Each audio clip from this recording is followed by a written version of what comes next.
there anything that Georgia can do to make you believe that because they've been top 3 before, right? But to make you believe that they can truly be, like the top 3 can truly include them and the other 2 power, and Clemson and obviously Alabama, Yeah. and it's not just those 2 and then Georgia in its own kind of tier below them. It's possible this is the year, and I say that because Alabama is just continuing to lose players on defense, and I know the rest of the country is out there going, hey, feel sorry for us. We're not feeling sorry for them. But for them to be elite, meaning beating Georgia and beating Clemson, they need a stout defense. We know they have one of the great offenses in the country with Tua and receivers from across the board, but I'm not sure about their defense, and I think Georgia may have that over Alabama. Paul Finebaum, my buddy, my friend. I'm about to be a bit controversial here, sir, because you did say that in order to be elite, you need to win a national championship. I recall Alabama winning. I recall Clemson winning. I don't recall a national championship on Georgia's resume in recent memory, but you certainly don't hesitate to give them some love, Paul Finebaum. I know they lost the national championship game. I get that.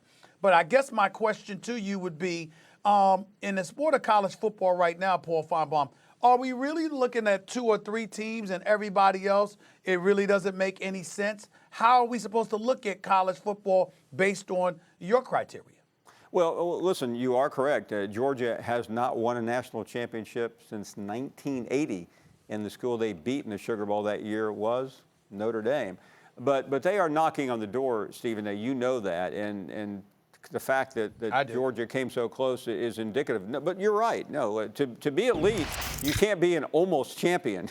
You have to be the champion, and that's why I think this is an important game. But this is not going to define their season. And I know you may be thinking, well, what are you talking about?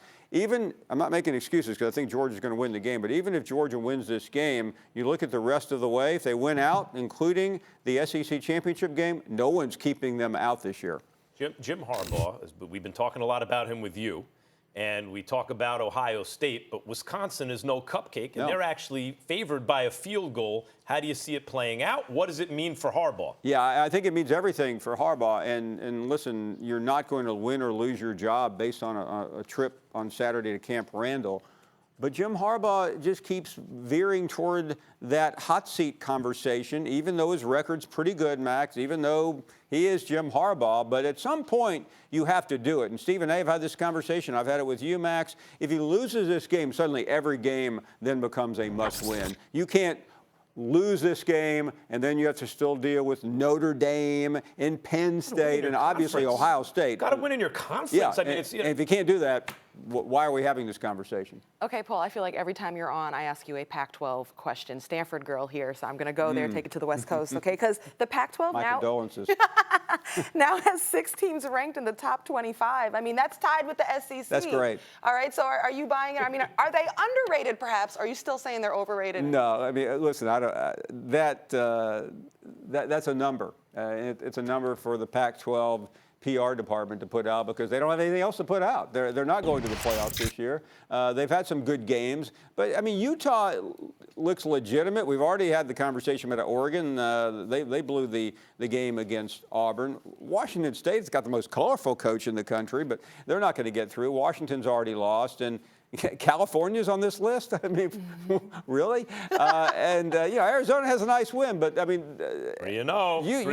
Utah this weekend will be on a big stage. They can win that game against Southern Cal, and we have 2 conversations. Utah perhaps knocking on the door of a playoff, and Southern Cal perhaps firing a coach. Paul Finebaum, listen, we know that Jalen Hurts transferred from Alabama to Oklahoma. We know why. I thought he was a great athlete. I didn't think he was a great thrower of the football. I had no problem. I thought it was brilliance on the part of Saban to transition to Tua at halftime of the national championship win over Georgia a couple of years ago. Having said all of that, based on how Jalen Hurts is looking right now, we know what we think of Lincoln Riley because of Baker Mayfield and obviously Kyler Murray and now Jalen Hurts.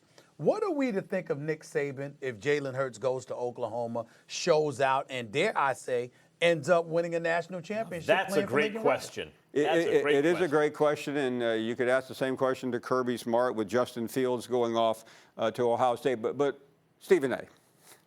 I mean, that's such a Stephen A. Smith question. And after the fact, it may look very good, but come on. I mean, in the moment, we all know about that competition, Stephen A. Tua was ahead by so much over Jalen Hurts. It really wasn't even but Paul, a competition. What about the idea that you have one coach doing more with the same guy in terms of like getting stuff out of him that the other coach couldn't get out of him? Here's the other problem, though.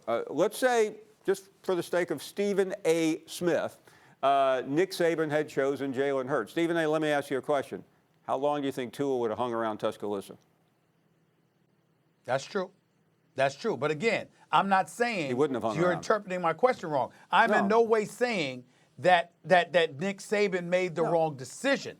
I'm saying just in terms of his coaching brilliance, because he's universally recognized as the greatest coach of the modern era. How are we to look at Nick Saban if Jalen Hurts goes to Oklahoma and performs exponentially better as a quarterback than he did in Alabama? Just because I love you so much. But what if Alabama played Oklahoma for the national championship and Oklahoma won? Then it would be on a bigger stage.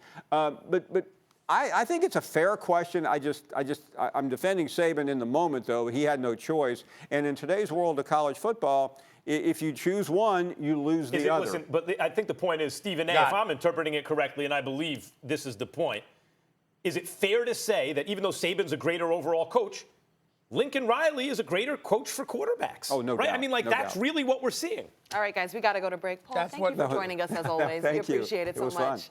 Thanks for watching ESPN on YouTube. For more sports highlights and analysis, be sure to download the ESPN app. And for live streaming sports and premium content, subscribe to ESPN+.